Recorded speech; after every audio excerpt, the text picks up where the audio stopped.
এক ভদ্রলোক দেখলাম যে তিনি একটা টক শোতে বলেছেন যে বাঙালি ছেলে মেয়েরা এখন নাকি কথায় কথায় বলে আলহামদুলিল্লাহ, সুবহানাল্লাহ, জাযাকাল্লাহ।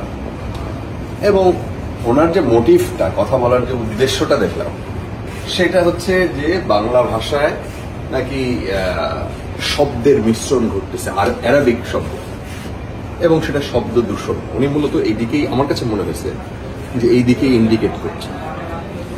বাংলা ভাষা থেকে আপনি ইংলিশ ভাষার বিষয়ে তো বললেন না, মিশ্রণ যে ঘটতেছে, সুবহানাল্লাহ, আলহামদুলিল্লাহ। আপনি যদি মুসলিম হন, আপনি যদি ইসলাম ধর্মের মানুষ হন, এইটা তো একটা শুকর করা। আমি যখন খাবার খেলাম, আমি যখন একটা কাপড় পাইলাম, আমি বলি আলহামদুলিল্লাহ, আল্লাহ শুকর যে তিনি সৃষ্টিকর্তা আমার প্রতি দয়া করেছেন।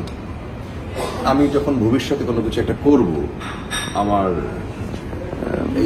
এই দেশের জাতির পিতা বঙ্গবন্ধু শেখ মুজিবুর রহমান, উনি যখন বক্তব্য দিচ্ছিলেন ইনশাআল্লাহ এই বাঙালির জয় হবে, আমি যখন ভবিষ্যতের কোনো কিছু যখন বলি, তখন আমি ইনশাআল্লাহ বলি। এটা কেন ভাষাগত মিশ্রণ হবে? এই ভদ্রলোকের নাম পরে দেখলাম যে আমি সকৃত নোমান, ওনার বই আছে বাজারে, উনি একজন লেখক। আমি দেখলাম যে ওনার নামেই তো এরকম শব্দের সমস্যা আছে। ওনার নাম হচ্ছে সকৃত নোমান। সকৃত শব্দের থেকে আমি জানি না, উনি নিশ্চয়ই, আমার ধারণা এটা উনি নিজে নিজে বানিয়ে দিয়েছেন তার নামের সাথে। ওনার নাম হচ্ছে Noman, maybe, I am not sure. Noman শব্দটা আরবি। নোমান শব্দের বাংলা হচ্ছে যে আল্লাহর আশীর্বাদ পুষ্ট একজন বান্দা। এইটা তার বাসায় ঝগড়া করা উচিত সবার আগে, তার বাপ মার সাথে, যে আমার নাম কেন এরকম আরবি বাংলা মিশে রাখা হয়েছে, বা আরবি নাম কেন রাখা হয়েছে।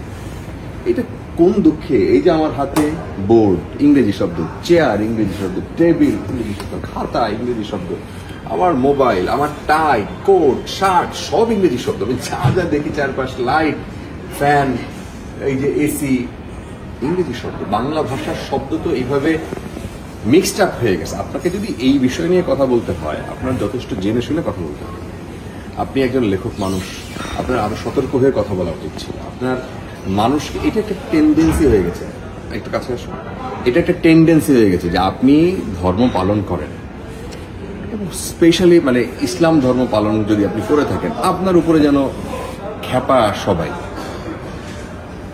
এই জিনিসটা যে আমি অন্য ধর্ম, যেমন এখানে হিন্দু ধর্মের মানুষরা যারা এখানে, এই কালচারকে আপনি বাদ দিতে পারবেন না। যদি আপনি কালচারকে সমূলে উৎপাটন করতে চান, তাহলে আপনি যে একটা একটা লেখা পড়ছিলাম মৌলানা ভাসানী, যে কালচারকে আপনি আপনার জীবন থেকে বাদ দিতে পারবেন না। তাইলে আপনার এই যে কৃষ্ণচূড়া গাছের নাম বদলায়, তখন আপনি কি রহমত চূড়া রাখবেন?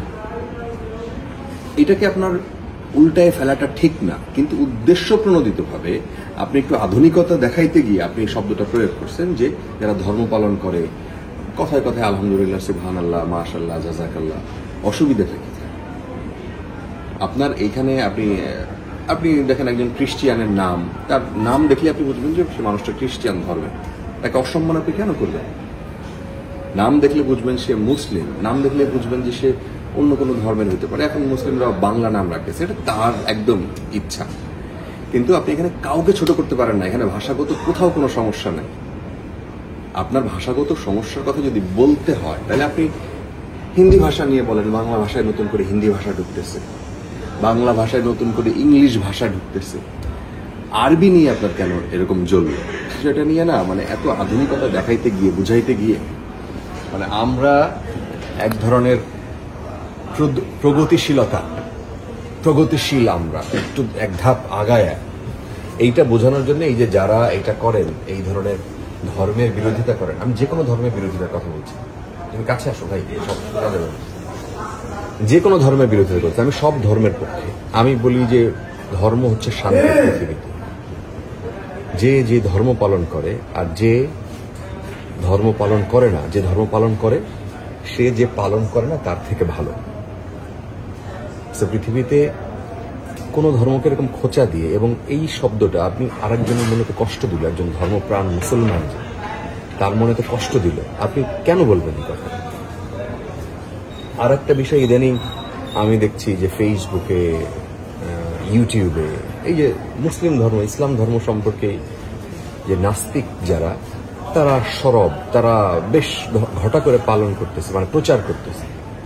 আপনি যদি নাস্তিক হন এটা আপনার ইচ্ছা, আপনি বিশ্বাস করেন না, কিন্তু আমার যে বিশ্বাস আছে, আমার যে সৃষ্টিকর্তার প্রতি বিশ্বাস আছে, আমার ধর্মে বলা আছে যে আমার ইসলামকে দাওয়াত দিতে হবে, অন্য মানুষের কাছে পৌঁছাইতে হবে।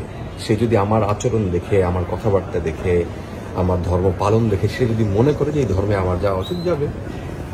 হিন্দু ধর্মতেও তাই বলা আছে, সে তার ধর্ম প্রচার করতে পারে। খ্রিস্টান ধর্মেও তাই বলা আছে।